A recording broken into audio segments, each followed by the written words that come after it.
The Canadian government is condemning the detention of thousands of protesters in Russia.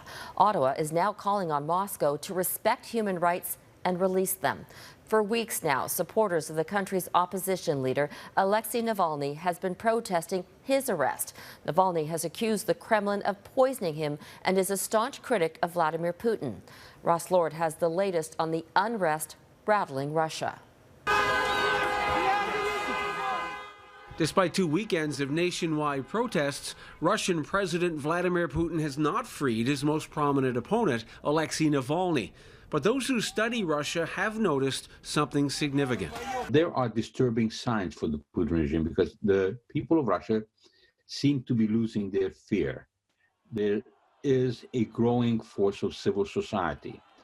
There is increasing concern about the dire economic conditions in Russia. Police detained thousands of protesters in Moscow as large crowds demanding Navalny's release marched towards the prison where he's being held.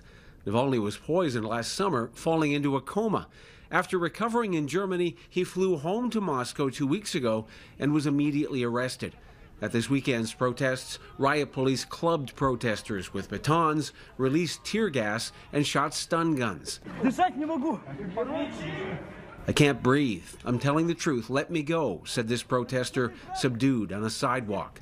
The new American administration is taking a dim view of the police response. Secretary of State Antony Blinken says the U.S. condemns the persistent use of harsh tactics against peaceful protesters and journalists. Blinken also renewed a call for Russia to release those detained for exercising their human rights, including Alexei Navalny. In Moscow, police imposed a security lockdown, closing off streets and public transit stations. But some suggest the crackdown won't work forever. The crucial tipping point is a loss of nerve. That's what we saw in Eastern Europe. That's when regimes collapse.